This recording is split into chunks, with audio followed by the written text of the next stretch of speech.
विशुद्ध बाबा ने इस सीजन में शिवरात्रि में विशेष व्यर्थ से मुक्त समर्थ स्थिति बनाने के लिए कहा हुआ है, क्योंकि जो समर्थ बनेगा व्यर्थों से मुक्त बनेगा। तो इसी के ऊपर हम चर्चा करेंगे, क्योंकि मन के अंदर के व्यर्थ संकल्प आत्मा को देह भान में लाते हैं। जितना मन में व्यर्थ संकल्प करेंगे उतना आत्मा देह भान में आती है। व्यर्थ सोचने से वाणी का बल कम होता है, दृष्टि का बल भी कम होता है, संकल्प का बल भी कम होता है। संकल्प सिद्धि स्वरूप नहीं बनते हैं, बोल में भी कोई ताकत नहीं होती। इसीलिए हमें व्यर्थ से मुक्त बनना है। और जितना व्यर्थ सोचते हैं, निगेटिव सोचते हैं,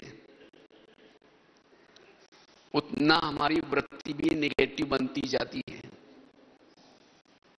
व्यर्थ सोचने वालों की वृत्ति भी निगेटिव, दृष्टि भी निगेटिव, उसका दृष्टिकोण भी निगेटिव। और एक बार अगर हमारी वृत्ति निगेटिव बन गई, दृष्टि निगेटिव बन गई, हमें चारों तरफ समस्या ही समस्या नजर आती है। और ऐसी आत्मा कर्म योगी नहीं बन सकती, अंतर्मुखी नहीं बन सकती। जिसके मन में व्यर्थ विचार चलते हैं, समस्या के विचार चलते हैं, वो कर्म योगी नहीं। इतना ही नहीं, योग में बैठेंगे तो भी वो आत्मचिंतन, परमात्मा चिंतन के करने के बजाय, ज्ञान का चिंतन करने के बजाय वो व्यर्थ चिंतन में उलझी रहती है, जिसके कारण वो प्रभु मिलन का आनंद नहीं ले सकती। इसलिए व्यर्थ से मुक्त। व्यर्थ सोचने वाला स्वधर्म में नहीं टिक सकता, सोमानों में नहीं टिक सकता, एकाग्रता का अभ्यास नहीं कर सकता।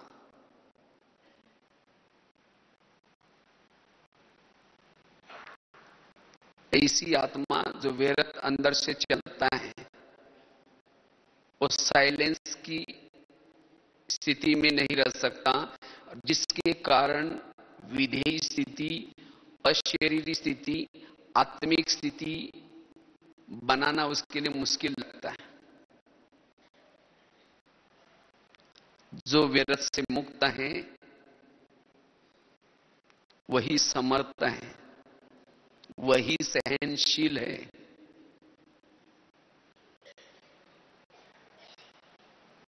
इसलिए बाबा कहते बच्चे व्यर्थ संकल्प से मुक्त बनो।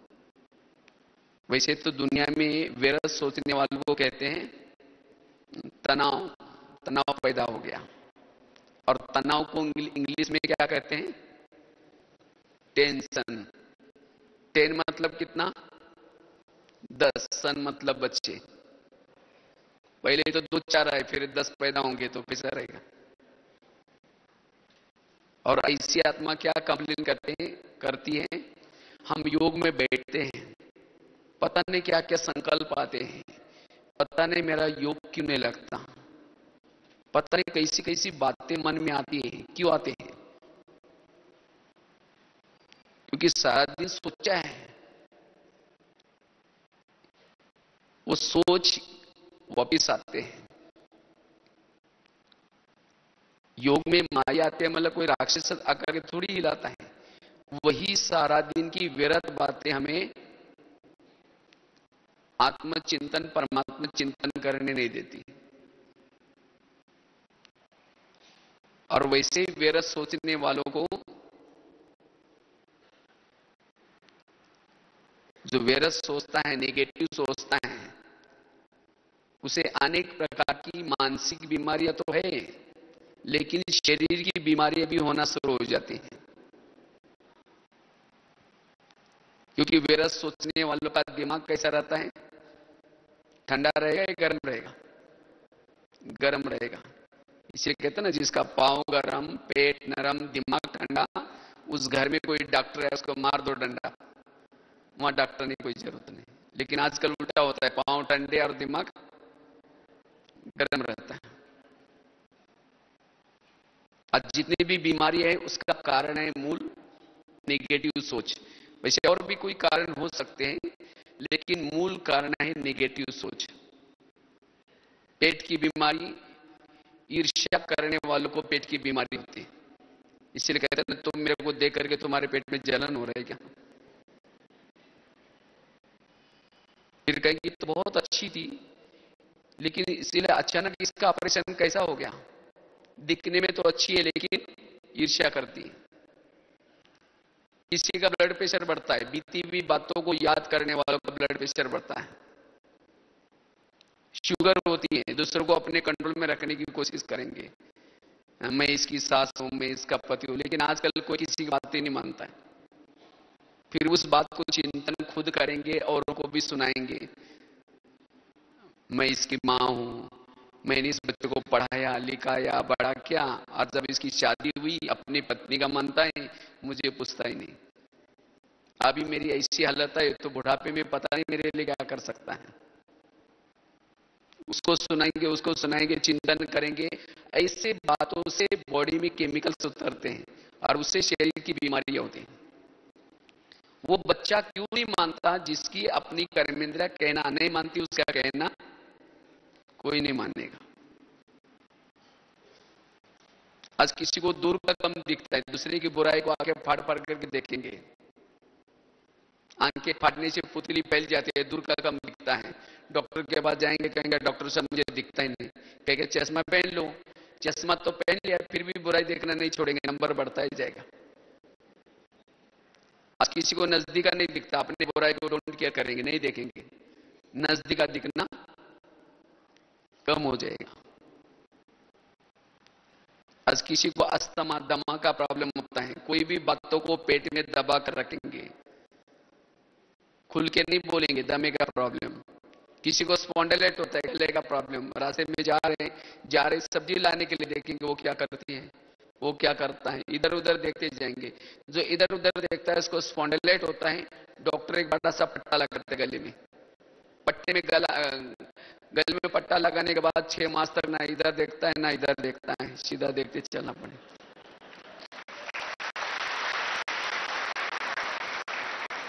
तन बीमार क्यों हुआ? जिसका मन बीमार उसका तन भी बीमार। इसीलिए मन को ठीक रखो।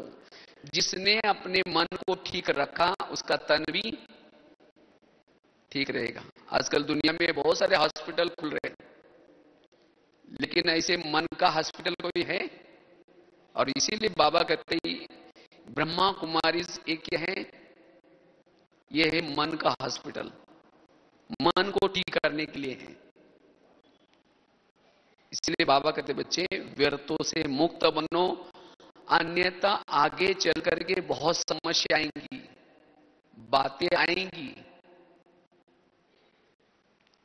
अगर आप अपने मन को कंट्रोल नहीं करेंगे, ऐसी ऐसी बीमारियां पैदा होगी जिसकी कोई दवाई भी नहीं निकलेगी।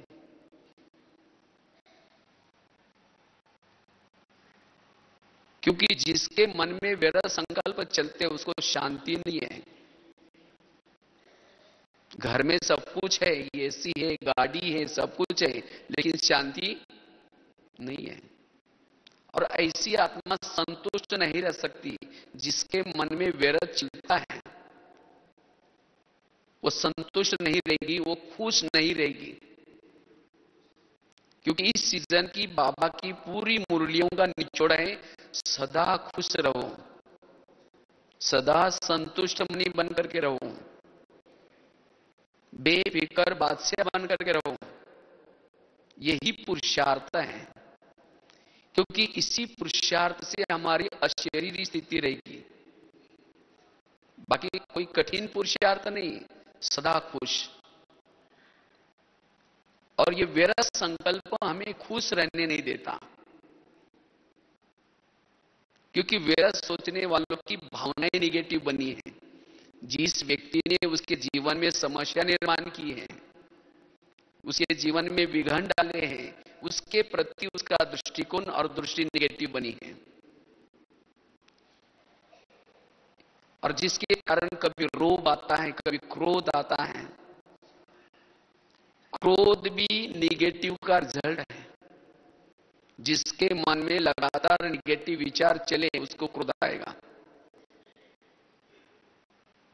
और ऐसी आत्मा फिर जिसके प्रति भावनाएं निगेटिव बनी है, उससे किनारा करेंगी, उसे बातें नहीं करेंगी, उसकी महिमा सुन नहीं पाएंगी।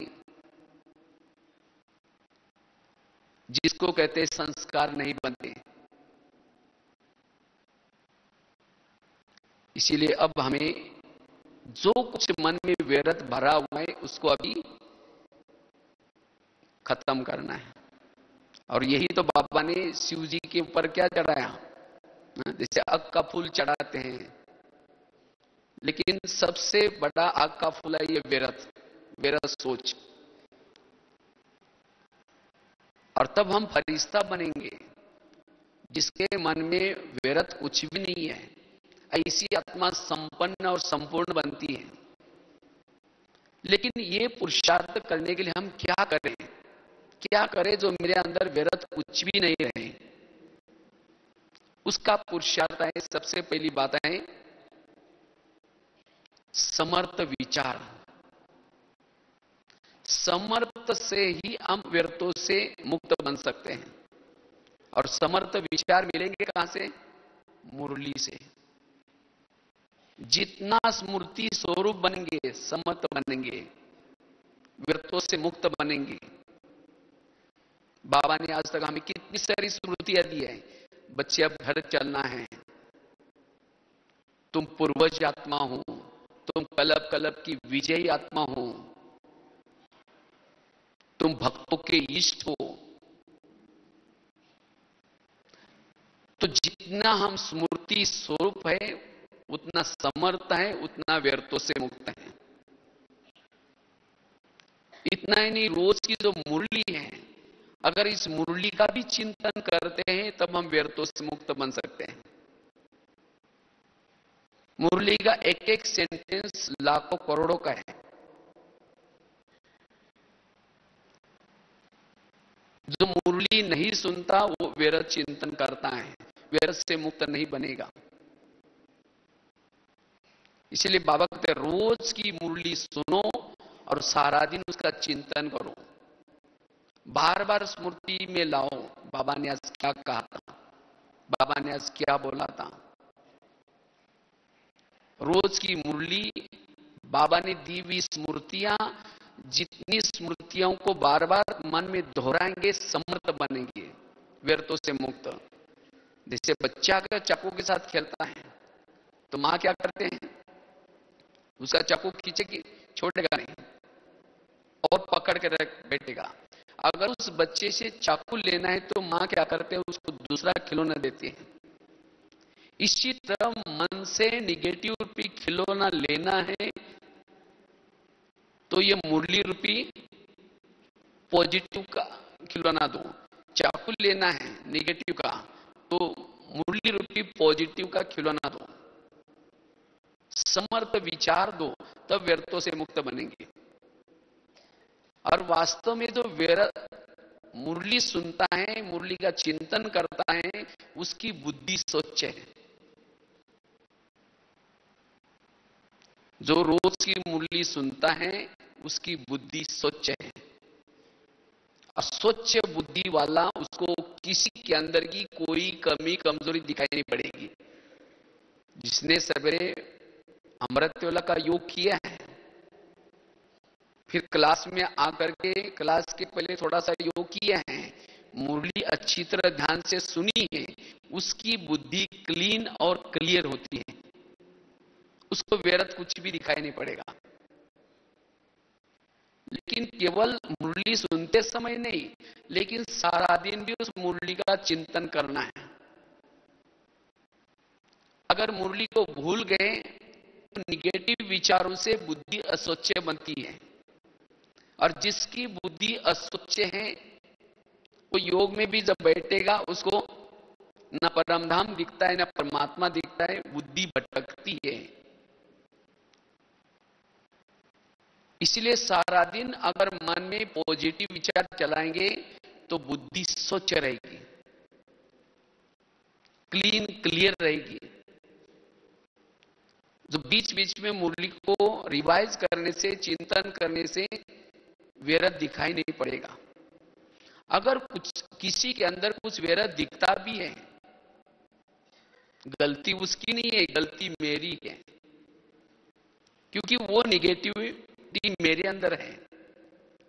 अब जैसे हमने एक ज्ञानामृत में आर्टिकल लिखा था, उसमें बहुत सुंदर एक घटना लिखी थी, आप लोगों ने पढ़ी भी होगी। एक दो माताएं थी, एक माता जी 2 मंजिल पर रहती थी, दूसरी माता जी 1 मंजिल पर रहती थी। 2 मंजिल वाली माता जी रोज अपने घर की खिड़की से पड़ोसनी की छत पर देखती हैं, तो छत पर कपड़े सुखाए रहते हैं, उसके कपड़े देख करके पति को कहते हैं इसको कोई अक्ल नहीं है, कितने गंदे कपड़े, कितने मैले कपड़े हैं। पति को कहते जाओ और पूछ के आओ आखिर वो कौन सा साबुन यूज करते, कौन सा सर्फ यूज करते। तो पति कुछ नहीं बोलता, रोज वो खिड़की से दिखाते और कहते जाओ पूछ के आओ। एक दिन जब वो 2 मंजिल वाली माता जी ने पड़ोसनी के छत पर देखा, उसके कपड़े अच्छे दिखने लगे, फिर पति को बुला करके कहते आज इसको कैसे अकल आ गई, आज कितना अच्छा धुलाई क्या। कहते जाओ पूछ के आओ। पति धीरे से मुस्कुराता है और कहता है आज सवेरे सवेरे मैंने अपने घर के खिड़की की कांच साफ की है।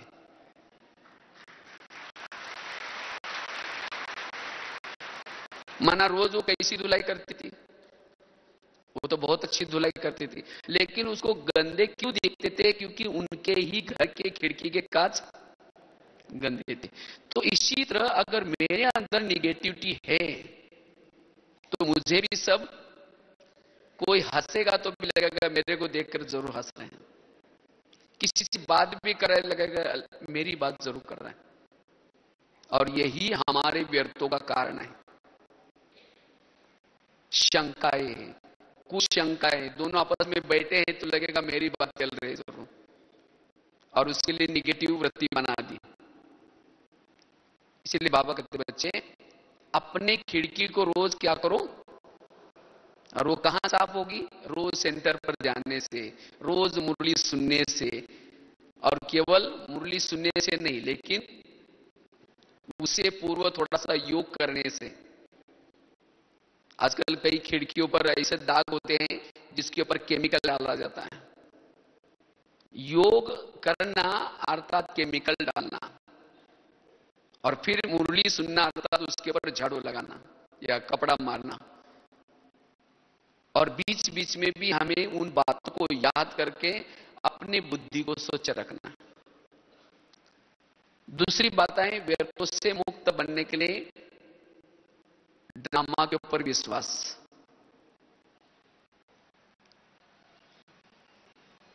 ड्रामा के ऊपर जिसका विश्वास है वही व्यर्थों से मुक्त है। आप सभी को अपना अपना ड्रामा पसंद है? हाँ, है पसंद। सभी चाहते हैं कि मेरा अब तक का जो भी बीता हुआ ड्रामा रिपीट होना चाहिए, चाहते सभी, या कुछ बदलना चाहिए। अगर आपका आज तक का जो बना हुआ ड्रामा अगर बदल देंगे तो अभी जो बना हुआ ड्रामा जो है चल रहा है, बाबा मिलन, ब्राह्मण परिवार मिला, वो भी बदल जाएगा फिर। इसलिए हमारे दिल से सदा निकले वह ड्रामा वह, और तब वो आत्मा व्यर्थों से मुक्त है। वैसे तो हम 3 बाप के बचे, बाप कितने हमारे? 3, लेकिन हमारी मां 4 है। एक है ब्रह्मा, दूसरे है मम्मा, तीसरे है लौकिक मां, चौथी है ड्रामा। ड्रामा मां तो कल्याणकारी होती है, अगर बच्चा बीमार है तो उसको दवाई पिलाते हैं, दवाई कड़वी है तो बच्चा क्या करता है, बार बार मुंह से निकालता है, लेकिन माँ क्या करता है, उसको जबरदस्ती हाथ पकड़ करके भी उसको पिलाएगी। उसको पता है कि अब कड़वी लग रही है, लेकिन इससे इसका कल्याण होने वाला है। इसी तरह ड्रामा रूपी माँ कल्याणकारी है। ड्रामा में जो भी कुछ घटना हमारे सामने आते हैं उससे हमारा कल्याण होगा। इसलिए हर एक को अपना ड्रामा पसंद होना है। बाबा ने हर एक आत्मा का जो ड्रामा बनाया है बड़ा फुर्सत से बनाया है और बड़ा कल्याणकारी बनाया है। जिस जिस लोगों को आपके आसपास में रखा है सब आपका कल्याण करने वाले हैं। इसलिए उनके प्रति भावनाएं पॉजिटिव बनाओ। अगर समझो कोई लौकिक मां बच्चे को थप्पड़ मारते है तो बच्चा कहां जाता है, बाप के पास, और जाकर के क्या बोलता है, मम्मी ने मुझे थप्पड़ मारी, नहीं बोलते ना। ये थोड़ी जाकर के बोलता है मम्मी ने मुझे थप्पड़ मारी, इस मम्मी को बाजार में बेच करके दूसरी लेकर बोलता है। लेकिन हम क्या करते हैं, अगर ड्रामा रूपी माँ कोई हमें थप्पड़ मारते अर्थात विघ्न आता है तो बाबा कहते हैं बाबा मेरा ड्रामा बदल दो ना, तो बाबा क्या कहेगा।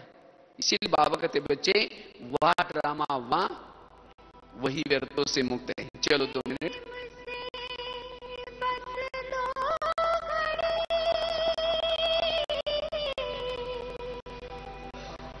तो बात चल रही थी, हमें सभी को अपना अपना ड्रामा क्या होना है, पसंद होना चाहिए।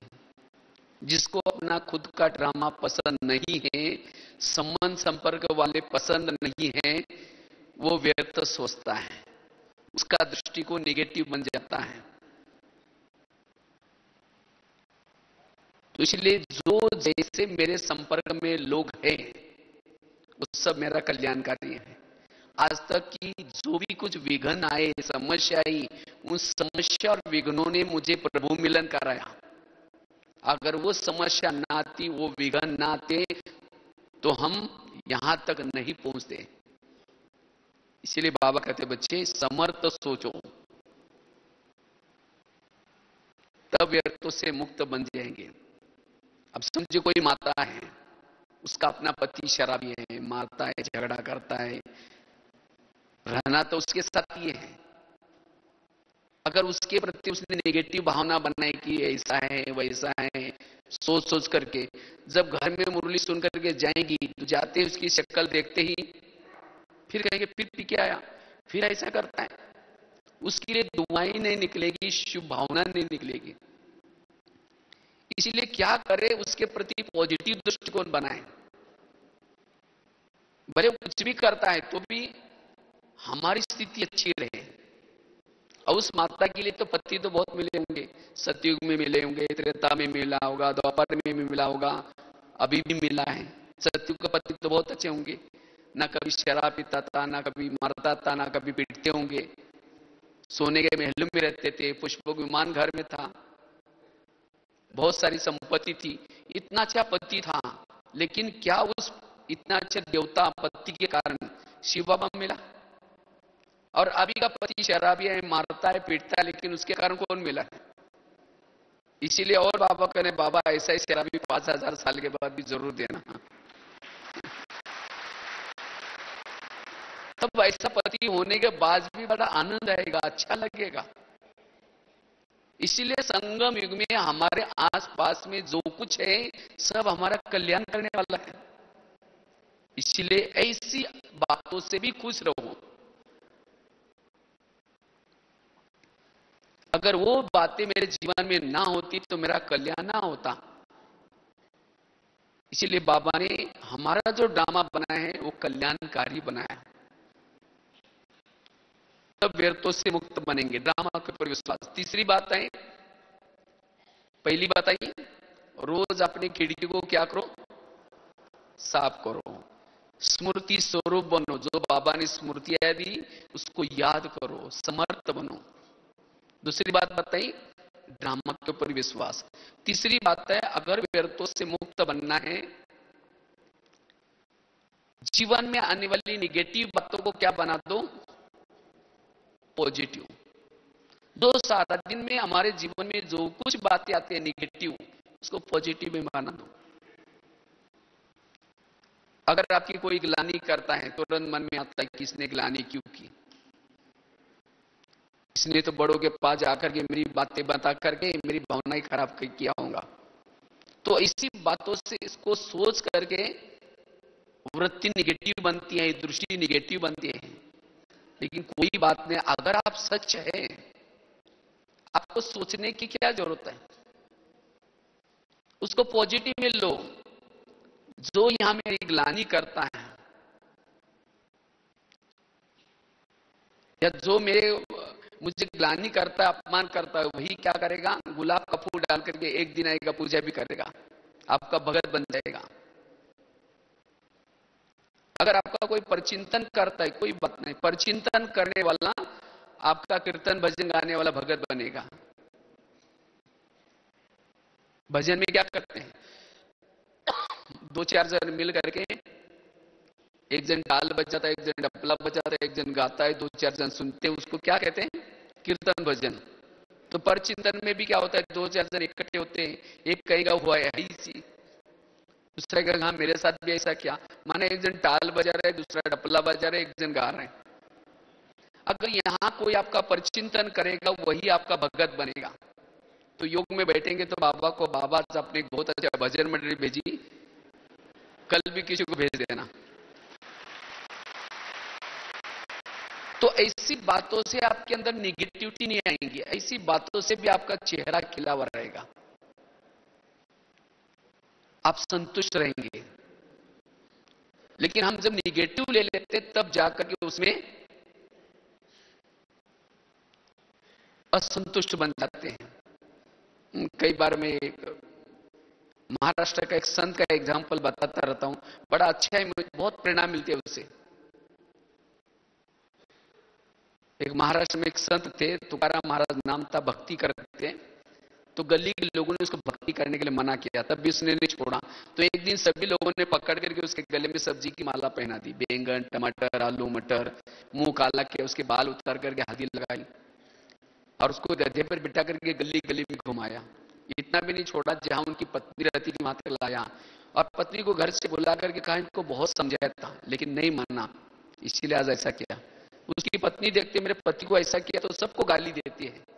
जब गाली देते हो, तुकाराम महाराज अपनी सब्जी की माला दिखा करके कहते हैं, इनको गाली क्यों दे रहे, ये लोगों ने अपने लिए 8 दिन के लिए सब्जी लाकर दिया है। और कहा गाली मत देना, मैंने बहुत दिनों से गांव नहीं देखा था, ये लोगों ने मुझे गली गली का घर घर घुमा के लाया है। और कहा कि गाली मत देना, मेरे तो सिर में फोड़े हो रहे थे, ये लोगों ने बाल उतार करके हल्दी लगाया, औषध किया, अब ठीक हो जाएगा। और कहा गाली मत देना, जब मेरी शादी हुई थी उस समय बारातें निकली थी, लोगों ने पूरी गांव में मेरी बारात निकाली। निगेटिव परिस्थिति को पॉजिटिव बना दिया, यह है कला। तो इसी तरह हम सभी सोच करके जाए, आज जो भी निगेटिव बातें आएंगी उसको मुझे क्या बनाना है, पॉजिटिव। तब ऐसी आत्मा बुराई में भी संतुष्ट रहेंगी, विघ्नों में भी संतुष्ट रहेगी। इसीलिए बाबा कहते बच्चे निगेटिव बातों को क्या बना दो, पॉजिटिव। बाबा भी कहते ना, जो निंदा हमारे करे वो मित्र हमारा सोए तेरे। जो निंदा करता है वो हमारा कौन है, मित्र। महिमा करता वो हमारा दुश्मन है। लेकिन हमें कौन अच्छा लगता है, महिमा सुनाने वाला अच्छा लगता है। अगर कोई ग्लानि करता वहां से भाग जाते हैं। ग्लानि हमें क्या करते हैं, जगाती है, महिमा हमें सुलाती है। अगर कोई महिमा करता है हमारा पुरुषार्थ तो रुक जाता है। दुनिया में भी कहते हैं ना, कड़वी चीजें खाओ तो आपकी हेल्थ अच्छी हो जाएगी। नीम का पत्ता, जो भी कुछ कड़वी चीजें, करेला है। इसी तरह जो जीवन में कड़वा डाइजेस्ट करता है वो मानसिक रूप से उसकी हेल्थ ठीक होती है। लेकिन आजकल हम मीठा पसंद करते हैं, मीठा पसंद करेंगे तो सुस्त बन जाएंगे। इसीलिए बाबा कहते बच्चे निगेटिव को पॉजिटिव में लो। चौथी चीज है, अगर मुझे विरतों से मुक्त बनना है, विघ्न डालने वालों के प्रति सकारात्मक दृष्टिकोण अपना दो। कुंती के सामने जब कृष्ण जाता है, पूछता है तुमको क्या वरदान चाहिए, तुमने बहुत अच्छी भक्ति की है। तो कुंती कहते मुझे और कुछ नहीं चाहिए, मुझे जीवन में समझ और विघ्न चाहिए। तो कृष्ण कहता है ये तुम कौन सा वरदान मांग रहे, कुछ सोना मांगो, चांदी मांगो। कहते मुझे और कुछ नहीं चाहिए, समस्या और विघ्न चाहिए। तथास्तु वरदान दिया। कहा कि तुमने ये वरदान क्यों मांगा? कहते अगर मेरे जीवन में समस्या और विघ्न होंगे, आप सदा मेरे साथ में रहेंगे, और आप मेरे साथ में रहेंगे, यही मेरा सौभाग्य है। तो इसी तरह जिसके जीवन में विघ्न और समस्या है, कौन साथ में है? बाबा। इसीलिए बाबा कहते हैं ना, जो बांधिली माता है उनका योग मेरे से गहराई से और लगन वाला होता है, क्योंकि उनको तो पति तंग करता है, परेशान करता है, कौन याद आता है? और जिसको कोई पति तंग नहीं करता, बहुत प्यार करता है, उसका पति से योग लगा हुआ है। कहेंगे मेरा पति बहुत अच्छे, कोई भी चीज भी देखेंगी पति को पहले याद करेंगे, बाबा याद नहीं आएगा। इसीलिए बाबा कहते हैं बच्चे, विघ्न और समस्या हमारे लिए कल्याणकारी है। विघ्नों से कभी भी घबराना नहीं है। तो विघ्न डालने वाले लोग हमें प्यारे लगने चाहिए, लेकिन हमारा तो आज टेंशन बढ़ जाता है, हम निगेटिव बन जाते हैं। किससे बन जाते हैं? जो आपकी कोई यहां की ट्रांसफर वहां करता है, कोई बड़ों के पास जाकर चुगली करता है, कोई समस्या निर्माण करता है, ऐसे व्यक्ति को देखते ही निगेटिव चलता है। कहते इसको मैं कभी दुआ नहीं दे सकता, बस इसके कारण मेरा ऐसा हुआ। अगर सारा दिन हम स्थूल रूप में भी सोचेंगे तो ऐसी बातें अंतर मन में भी जाते हैं, और अंतर मन की बातें सोते समय भी उस व्यक्ति के बारे में सोचेंगे, उसके रग रग में निगेटिव भरा हुआ है उस व्यक्ति के प्रति, और उसको हम दुश्मन समझ लेते हैं, और ऐसे व्यक्ति का हम सामना करते हैं। जो ब्राह्मणों का सामना करता है वो माया का सामना नहीं कर सकता। इसलिए ब्राह्मणों का सामना नहीं करो। बाबा ने कुछ दिन पहले मुरली चला ना, क्वेश्चन, करेक्शन, कोटेशन, अपोजिशन, यही बातें पुरुषार्थों को ढीला करते हैं, क्योंकि इन बातों से ही संकल्प चलते हैं। इसलिए जो कुछ है सब कुछ ठीक है, करेक्शन करने की कोई जरूरत नहीं है। कहते इसको तो ऐसा करना चाहिए, वो बहन जी को ऐसा करना चाहिए, उसको ऐसा करना चाहिए, सब कुछ ठीक है। बाबा कहते ना सब पूरा ठीक ठाक चल रहा है। जब बाबा को ये ड्रामा पसंद है तो हमें भी पसंद होना चाहिए। इसलिए कोई क्वेश्चन नहीं, कोई किसी में करेक्शन नहीं, कोई किसी का कोटेशन देने की कोई जरूरत नहीं, कोई किसी से ऑपोजिशन नहीं। वही आत्मा व्यर्थों से मुक्त है, वही आत्मचिंतन कर सकती है। अगर कोई करता भी है तो आपका कल्याण करने के लिए करता है। एक रामायण की घटना आपको सुनाते हैं, बड़ी अच्छी है। राम राजा बनने वाला था, लेकिन रात में आकर के मंथरा ने कई को दो चार उल्टी बातें सुनाई। क्या सुनाया? तुम्हारे बेटा भी थे, तुम अपने बेटे को छोड़ करके राम को राजा बना रहे। और ये बातें सुन करके राम को राजा बनाने के बजाय 14 वर्ष कहां भेजा उसको? वनवा में गया, सीता गई, लक्ष्मण गए, तीनों भी गए। इसी वियोग से दशरथ ने प्राण त्यागा। खाने का प्रॉब्लम, सोने का प्रॉब्लम, घास में सोए, ये सब किसके कारण हुआ? मंत्रा के कारण। तो मंत्रा को जो भी देखेगी उसकी भावना अच्छी चलेगी, बुरी चलेगी? बुरी चलेगी ना। हम कभी बचपन में जब रामायण देखते थे, स्क्रीन में वो डंडा लेकर के काला सा कपड़ा पहन करके मंत्रा आती थी, हम कहते इसको भगाओ, इस बुढ़िया को नहीं देखना है, क्योंकि उसने तो राम को वनवा में भेजा, अभी पता नहीं और क्या करने के लिए आई। मैं खुद भी पसंद नहीं करता था, लेकिन एक दिन जब हमने चिंतन किया तब पता चला मंत्रा ने राम के लिए जो किया वो अच्छा किया। अगर मंत्रा उनके घर में ना आती तो राम क्या बनने वाला था? राजा। अगर राजा बनता तो जंगल में नहीं जाता, जंगल में नहीं जाता सीता की चोरी ना होती, सीता की चोरी ना होती तो रावण को ना मारता, रावण को ना मारता तो राम की महिमा भी कोई नहीं गाता। तो राम की महिमा किसके कारण है? मंत्र के कारण है।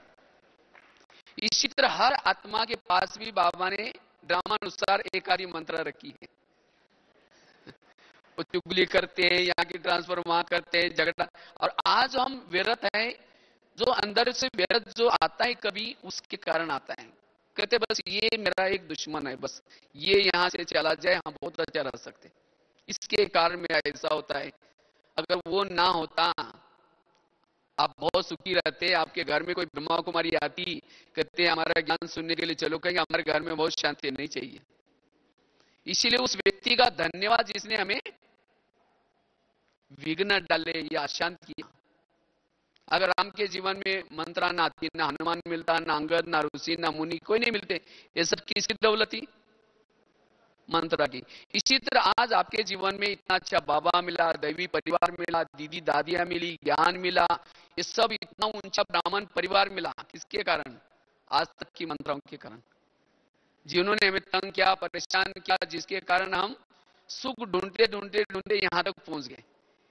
इसीलिए कभी एकांत में बैठ करके उन सभी को धन्यवाद दो जिन्होंने आपको तंग किया है। कहो कि आप लोगों ने हमें परेशान किया, हमारा बहुत अच्छा हुआ, लेकिन फिर 5000 साल के बाद तंग करने के लिए जरूर आना। तब उस व्यक्ति के लिए अंदर जो भरे हुए हैं सब खाली हो जाएंगे, बिल्कुल ब्रेन वॉश हो जाएगा। नहीं तो आज ऐसा भरे हैं, उसको देखते वाइब्रेशन भी चलते हैं, मन से बोल भी निकलते हैं, दृष्टि से भी निगेटिव निकलता है, और यही व्यर्थों का कारण है। इसलिए बाबा कहते बच्चे, विघ्न डालने वालों के प्रति सकारात्मक दृष्टिकोण बना दो। अगर आप सकारात्मक उसके प्रति बनेंगे तो वो भी आपके लिए सकारात्मक बनेगा, आपका विरोध खत्म हो जाएगा, आप समर्थ बन जाएंगे। तो कितनी बातें बताई? पहली बताई खिड़की को रोज, दूसरी बात बताई ड्रामा के पर विश्वास, तीसरी बात बताई निगेटिव बातों को क्या बना दो? पॉजिटिव। चौथी बात बताई विघ्न डालने वालों के प्रति सकारात्मक दृष्टिकोण। पांचवी बात है, अगर मुझे व्यर्थों से मुक्त बनना है, समर्थ बनना है, उसके लिए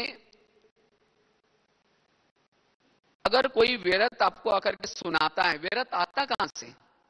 कहां से आता है? व्यर्थ आता है संग दोष से। संग दोष किसको कहेंगे? कोई अज्ञानी आत्मा को संग दोष नहीं कहेंगे।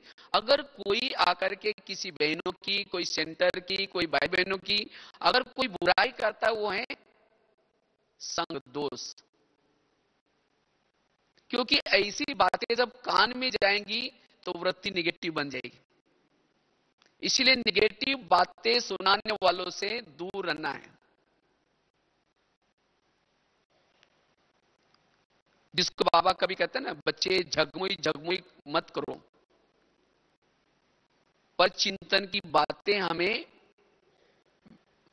दृष्टिकोण को निगेटिव बनाते हैं, दृष्टि को निगेटिव बनाते हैं। इसीलिए अगर कोई व्यर्थ बातें सुनाता है, उसको हाथ जोड़ के कहो कि मुझे नहीं सुनाओ, या और जाकर के सुनाओ, मुझे स्ट्रिक्ट बनो। हम क्या करते हैं, मजबूरी से सुन लेते हैं, और सुनने के बाद उसका चिंतन चलेगा, चिंतन चलते चलते वृत्ति निगेटिव बनेगी, दृष्टि निगेटिव बनेगी, फिर उसको बदलना बड़ा मुश्किल है। अगर घर में कोई कचरा लाकर डालेगा तो क्या कहेंगे? आपका बहुत बहुत धन्यवाद, रोज आया करो, जहां पूजा होते हैं वहां डाला करो, बोलेंगे। और यहां कोई व्यर्थ आकर के सुनाता है, हम क्या करते हैं, और आगे सरकते कहते हैं और क्या हुआ? वो उठ के जा भी कहेंगे बैठो ना, चाय पानी पी के जाओ ना, बताओ ना और क्या हुआ? माना वो व्यर्थ बातें सुना रहे, कचरा डाल रहे, उसको हम क्या पिला रहे हैं? चाय पानी। ये कौन सी समझदारी है? अगर कोई व्यक्ति कुछ चटपटी चीजें खाता है, सड़ा हुआ, तला हुआ, गला हुआ, तो क्या करता है, फिर उसके पेट में डाइजेस्ट नहीं होता, तो वोमिटिंग करता है। और वोमिटिंग कहां की जाते हैं? उल्टी कहां करते हैं? वॉश बेसिन में। वॉश बेसिन में उल्टी करते हैं। तो इसी तरह जो सारा दिन चटपटी समाचार सुनता है, देखता है, वो क्या करता है, वो क्या करता है, और ऐसी बातें पेट में डाइजेस्ट नहीं होंगी, शाम को उसको मीटिंग आएगी और उल्टी करने के लिए, सुनाने के लिए कहां जाता है? वॉश बेसिन में। कान है वॉश बेसिन, कान का आकार कैसा है, और एक नली भी है, और हर व्यक्ति का वॉश बेसिन फिक्स है, जब तक उसको सुनाएंगे नहीं तब चैन नहीं आएंगे। तो ऐसी बातों से हम किनारा करें, ये व्यर्थों का बहुत बड़ा कारण है। और ऐसी बातों का चिंतन करने से हम समर्थ बनने के बजाय ढेर भान में आते हैं, इससे हमारा टाइम वेस्ट हो जाता है। इसलिए पर चिंतन की बातों से हमें स्वयं को बचाना है। पर चिंतन के बजाय सो चिंतन करना है, आत्मचिंतन करना है।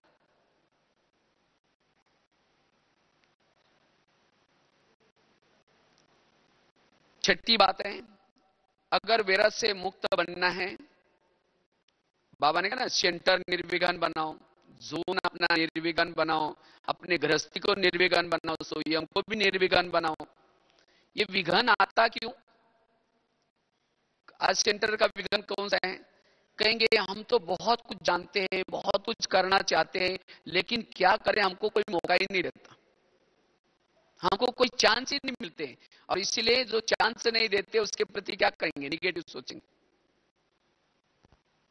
कहेंगे खुद भी नहीं करते, दूसरों को भी करने नहीं देते। हम लोग कई भाई बहने क्वेश्चन पूछते रहते हैं, अरे क्या करें, हमारी स्थिति बिगड़ रही है ऐसे, इसके कारण। क्यों? कोई अगर आपको बड़ा कोई रोकता है तो उसके प्रति निगेटिव चाहते हैं, लेकिन नहीं, अगर बड़ा आपको कोई रोकता है जिसको बाबा ने निमित्त बनाया, जरूर उसमें मेरा कुछ कल्याण है, मुझे सोचने की कोई जरूरत नहीं। अगर पतंग कहता है मैं आकाश छूना चाहता हूं, लेकिन क्या करे, इस व्यक्ति ने मेरा धागा पकड़ के रखा है, अगर वो व्यक्ति धागा छोड़ देगा तो पतंग कहां जाएगा? आकाश छूने के लिए जाएगा या धरती पर आएगा और नीचे आएगा? उस व्यक्ति का धन्यवाद जिसने धागा पकड़ कर रखा है। अब तक जितना वो उड़ा है, किसने उड़ाया? उस व्यक्ति ने तो उड़ाया ना। और उस व्यक्ति ने उसका धागा क्यों पकड़ कर रखा है? क्योंकि वो कई पेड़ में, कई तारों में, कई बिल्डिंग में अटक न जाए, लटक न जाए, इसीलिए पकड़ा हुआ है। तो इसी तरह अगर कोई बड़े आपके लिए कुछ कहते हैं तो क्यों कहते हैं? कहीं अटक न जाए, लटक न जाए। हमारे यहाँ की कुछ नियम है, मर्यादा, संयम है, और वो नियम संयम आपको आगे बढ़ाएंगे। अगर आप उसका उल्लंघन करते इसलिए आपको जरूर रोकेंगे। इसीलिए अगर कोई आपको कुछ कहता है तो उससे हमें क्या करना है? स्वीकार करना है, न कि उनके प्रति निगेटिव सोचना है। आज तक जितने भी उड़े, किसके कारण उड़े? उनके कारण तो उड़े। इसीलिए बड़ों के प्रति हमारा दिल का रिगार्ड हो, बड़ों के प्रति हमारा विश्वास हो। अगर हमें वो कुछ रोकते हैं, टोकते हैं, तो जरूर उसमें मेरा कुछ कल्याण है। तो आज कभी कभी हमारे मन में जो व्यर्थ आता है, इसका व्यर्थ का ये बहुत बड़ा कारण है। इसलिए हमें कभी भी बड़ों के प्रति हमारे मन में कुछ भी निगेटिव ना हो। सातवीं बात है, आज जो कभी कभी व्यर्थ आता है उसका कारण क्या है? हम जिस लोगों के बीच में संबंध संपर्क में रहते हैं, जो संबंध संपर्क वाले जो लोग हैं, वो लोग कोई आपको देने के लिए आता है, कोई आपसे लेने के लिए, क्योंकि आपका उसके साथ का कोई कार्मिक अकाउंट है, और इसीलिए उस कार्मिक अकाउंट को चुक्त करने के लिए वहां आए हैं आपके पास। कोई बच्चे के रूप में आए हैं, कोई सास के रूप में आए हैं, कोई पति के रूप में आए हैं, कोई पड़ोसी के रूप में आए। लेकिन जब इस कार्मिक अकाउंट को हम भूल जाते हैं, तब कहते हैं ये मैं इसके लिए इतना करता हूं, मैंने इसके लिए ये किया, फिर भी मेरे साथ ये ऐसा क्यों करता है? ये क्यों का कारण है मेरे पिछले जन्मों के हिसाब। क्योंकि टाली कभी एक हाथ से नहीं बचती, टाली के लिए कितना चाहिए? दो हाथ चाहिए। तो इसी तरह आज मेरे जीवन में कोई व्यक्ति प्रॉब्लम्स निर्माण कर रहे हैं, कोई समस्या निर्माण कर रहे हैं, और हमें वो समस्या अच्छी नहीं लग रही, क्योंकि हम उसके साथ अभी आप इस जन्म में तो अच्छा व्यवहार कर रहे हैं, लेकिन फिर भी वो ऐसा क्यों करता है? क्योंकि मैंने भी इसके साथ जरूर ऐसा कभी किया होगा। समझो कोई सास, समझो बहू ज्ञान में चलती है और उसकी सास उसको तंग करते हैं, परेशान करते हैं, और उसको तो बहू के तो निगेटिव संकल्प चलेंगे, मेरे को ज्ञान में आने से रोकती है, मेरे को ऐसी करते हैं, उसको सहन नहीं होगा। अगर वो बहू और सास का पिछले जन्म दिखाए जाए, जो अभी की जो बहू है पिछले जन्म में उसकी कौन थी? सास थी। 4 बजे उसके कमर में लात मारी थी चक्की पीसने के लिए, आटा पीसने के लिए, कई सत्संग में जाने से रोका था, और अब थोड़ी बोलते हैं तो रोना आता है। इसीलिए कहते हैं ना, सास भी कभी बहू थी। तो इसी तरह ये हमारे आपस में कोई ना कोई जन्मों के कार्मिक अकाउंट है। कोई किसी ने राजा बन करके अपने अंडर में रखा होगा, कभी राजा बन करके उसने अपने राजा से निकाल दिया होगा, तो यहां भी ऐसे होगा। तो इसीलिए बाबा कहते बच्चे, अगर कुछ ऐसी बातें हैं तो मेरा कोई हिसाब किताब समझ करके ऐसी बातों को हमें चिंतन करने के बजाय उसको भूल जाना है, तब व्यर्थों से मुक्त बनेंगे। इसलिए कर्मों के सिद्धांत को याद रखो। समझे चलते चलते किसी ने गाली दी या अपमान किया तो क्या सोचो, अच्छा इसका भी बहुत दिन का बाकी था, पूरा हो गया। ये नहीं सोचे कि उसने क्यों बोला, मेरे को क्यों बोला, ऐसा कैसा बोला। इसलिए व्यर्थ से मुक्त बनने के लिए कार्मिक अकाउंट को याद रखना है, मेरे हिसाब किताब है, और इस हिसाब किताब को मुझे चुक्त करना है। चुक्त करने के 3 तरीके बाबा ने सुनाया। अगर आप खूब योग लगाते हैं, ऐसे हिसाब आएंगे नहीं सामने। अगर योग नहीं लगाएंगे तो सहन करना पड़ेगा। अगर सहन नहीं करेंगे तो फिर ड्रामा में विनाश भी रखा हुआ है। विनाश किस लिए रखा है? आपस के हिसाब किताब चुक्त। तो अच्छा है ना, योग लगा करके चुक्त करो या सहन करके चुक्त करो। तो ऐसे अगर हम व्यर्थों से मुक्त बनेंगे तब हमारे अंदर सहन शक्ति आएगी, और जिसके पास सहन शक्ति आई उसके साथ और भी शक्ति आएगी। जिसका व्यर्थ खत्म हो गया वो स्वधर्म में टिक सकता है, वो आत्म स्थिति का अनुभव कर सकता है, आत्मा का अनुभव कर सकता है। ये आत्मा का अनुभव क्यों नहीं होता? क्योंकि सारा दिन लगातार मेरे अगर लीकेज हो रहे हैं, निगेटिव सोच चल रहे हैं, उसकी शक्तियां नष्ट हो रहे हैं, वो आत्मा का अनुभव नहीं कर सकता। आत्मा क्या चीज है? जिसके संकल्प कम चलते हैं, पॉजिटिव चलते हैं, उसकी ऊर्जा बचते हैं, उसी ऊर्जा का नाम है आत्मा। तो इसीलिए अगर मुझे अशरीरी बनना है, विधेयी स्थिति का अनुभव करना है, इसलिए मुझे व्यर्थ से मुक्त बनने की आवश्यकता है। और इसीलिए खास बाबा ने इसी सीजन में, खास तो शिवरात्रि में, और इसी सीजन की टोटल मुरलियां व्यर्थ से मुक्त बनो। और ऐसे जब व्यर्थ से मुक्त बनेंगे, अगर मेरे वृत्ति में किसी के प्रति निगेटिव कुछ भी नहीं, तब हम हल्के बनेंगे, फरिश्ता बनेंगे। जो बातें मुझे समर्थ बनाती है उन बातों का पुरुषार्थ करो। अमृत वाला योग करने से समर्थ